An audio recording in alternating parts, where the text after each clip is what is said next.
Hi friends, good morning. నేను మీ విజయవాడ అమ్మాయిని. ఇది పూర్ణాల పిండి అండి. ఒక గ్లాస్ మినపప్పుకి 2 గ్లాసుల బియ్యం తీసుకొని సపరేట్గా నానపెట్టుకోవాలి. సపరేట్గానే పిండి రుబ్బుకోవాలి. కొంచెం బియ్యంని బరకగా రుబ్బుకుంటే కొంచెం క్రిస్పీగా వస్తాయండి పూర్ణాలు. తర్వాత 2 మిక్స్ చేసేసుకొని కలుపుకోవాలి. తర్వాత పచ్చెనగపప్పుని నేను కుక్కర్లో వేసి ఎమ్మటే ఉడకపెట్టేశాను, నానపెట్టలేదు. అందుకని అట్లా పులుకుగా ఉంది. అట్లా చేసుకున్న తర్వాత నేను పప్పు గుత్తి తీసుకుని మెదుపుకున్నానండి బాగా.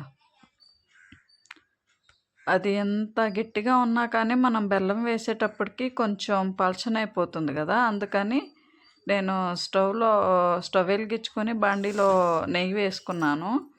నెయ్యి వేసుకొని ఆ మెదుపుకున్న పప్పుని వేశాను.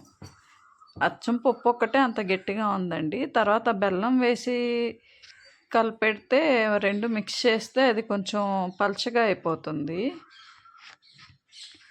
నేను 1 కప్పు పచ్చిశనగపప్పుకి నేను 1.5 కప్పు బెల్లం తీసుకున్నానండి. మ్యాక్సిమం పౌడరే వేస్తున్నాను, బెల్లం పొడినే.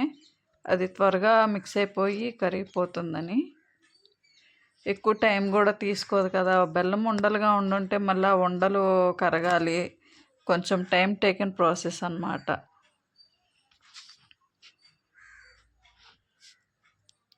బాగా మిక్స్ చేసేసుకున్నానండి. మిక్స్ చేసేసుకొని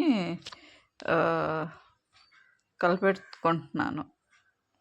చూడండి, ఇందాక పప్పు ఎంత గట్టిగా ఉంది, బెల్లం వేసేసరికి చాలా అనుకైపోయింది. ఆ సెగ మీద ఏంటంటే కొంచెం గట్టి పడుతుంది. తర్వాత కొంచెం స్టవ్ ఆపేసుకుంటే వేడి తగ్గే కొద్దీ అది చాలా దగ్గర పడుతుందండి. యాలక్కాయల పొడి వేసుకుంటున్నాను దాంట్లోనే.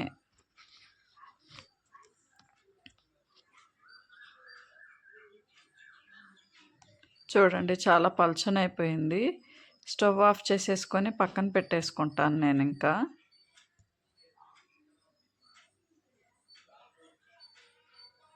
ఆరితే గట్టి పడిపోతుందండి.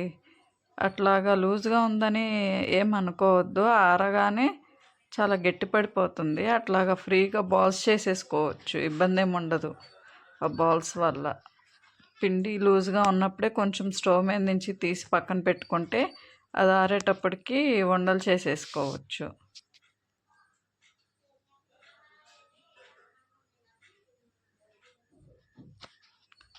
ఆయిల్ హీట్ ఎక్కింది అండి.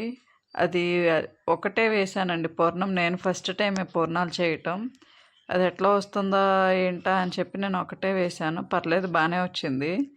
అందుకని ధైర్యంగా నెక్స్ట్ వీక్ కూడా వేసేసాను.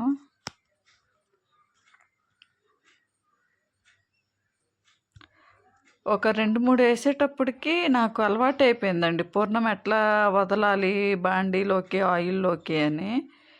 నేను చాలా ఫ్రీగానే తీసుకున్నాను. బాయ్ అండి, టేక్ కేర్.